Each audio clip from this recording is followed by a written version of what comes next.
YouTube চ্যানেলের সকল বন্ধু আসসালামু আলাইকুম। রানু হোম স্টাইল কুকিং থেকে আপনাদের সকলকে স্বাগত জানাই। আজ আমি আপনাদের জন্য নতুন একটা রেসিপি নিয়ে এলাম, আশা করি আপনাদের ভালো লাগবে। ঢেঁড়স আর বেসনের সবজি। আমি এখানে ঢেঁড়স নিয়েছি আধা কিলো। কড়া গরম হয়ে গেছে, গরম কড়ার মধ্যে আমি বেসনটা ঢেলে দিচ্ছি। 2 কাপ বেসন আছে এখানে। বেসনটা একটু নেড়ে চেড়ে নেবো 2 মিনিটের মতো। নেড়ে চেড়ে নেওয়ার পর আমি এখানে লঙ্কা গুঁড়ো দিয়ে দিচ্ছি। কাশ্মীরি লঙ্কা গুঁড়ো আছে 2 চামচ মতো লঙ্কা গুঁড়ো দিলাম। এটাকে ভালো করে নেড়ে চেড়ে নেবো। বেসন আর লঙ্কা গুঁড়োটাকে ভালো করে নেড়ে নেওয়ার পর আমি ওটাকে তুলে নিয়েছি। তুলে নেওয়ার পর এখানে আমি সরষের তেল দিয়ে দিচ্ছি। এটা আমি সরষের তেল দিয়ে রান্না করছি। এখানে আমি কেটে রাখা যে ঢেঁড়সগুলো রেখেছিলাম সেইগুলো আমি তেলের মধ্যে দিয়ে দিচ্ছি। দেখুন, এটা ভালো করে একটু ফ্রাই করে নিতে হবে তেলের মধ্যে দিয়ে। ঢেঁড়সের মধ্যে আমি এখানে হলুদ গুঁড়ো দিয়ে দিলাম 1/2 টেবিল চামচ, কারণ হলুদ গুঁড়ো দিলে এর রঙটা খুব সুন্দর হয়ে ওঠে। দেখুন কীভাবে রঙটা সুন্দর লাগছে, এই জন্য আমি হলুদ গুঁড়ো দিয়েছিলাম। এবার আমি তুলে নিচ্ছি। এটা আমি তুলে রেখে দেবো সাইডে। দেখুন, ওই কড়ার মধ্যেই আমি সব তুলে নেওয়ার পর আমি ওদের মধ্যেই তেল দিয়ে দিলাম। তেলটা গরম হয়ে গেলে আমি এর মধ্যে সর্ষে দিয়ে দিচ্ছি 1/2 টেবিল চামচ। একটু আমি নেড়ে চেড়ে নিয়ে এর মধ্যে আমি জিরা দিয়ে দিচ্ছি 1/2 টেবিল চামচ। জিরাটা একটু হালকা ভাজা হয়ে গেলে আমি এর মধ্যে গোটা ধনেকে ক্রাশ করে রেখেছিলাম, ওটাকে আমি দিয়ে দিলাম।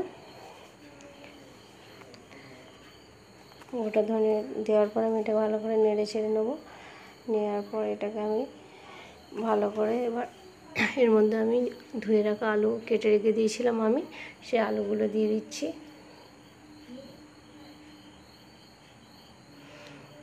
নুন দিয়ে দিচ্ছি আমি। আদার পেস্ট দিয়ে দিচ্ছি।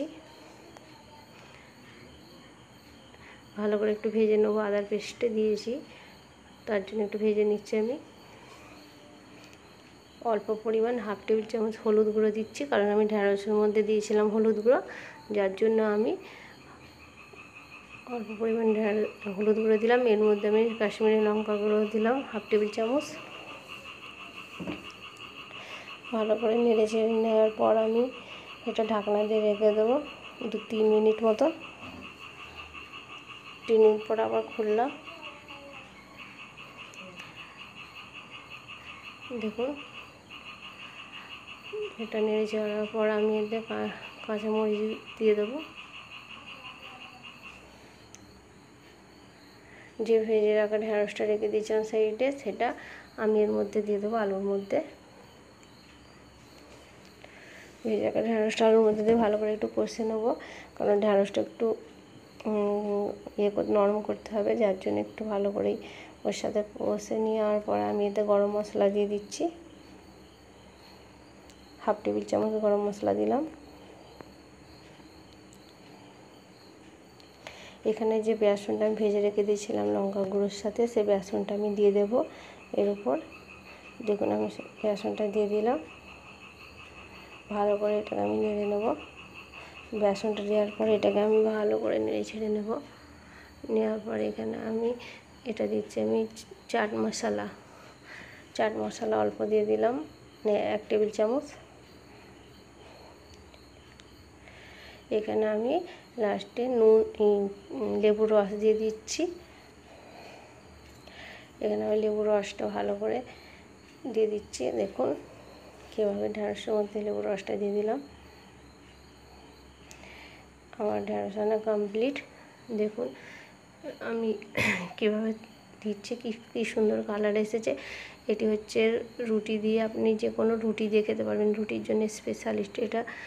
ভাতের সাথেও ভালো লাগবে, কিন্তু রুটির সবজি এটা, রুটি দিয়ে যারা রুটি খেতে পছন্দ করেন তার জন্য একদম স্পেশালি সবজি এটা। আপনারা করে দেখবেন, খেয়ে দেখবেন, খুব ভালো লাগবে। আর আমার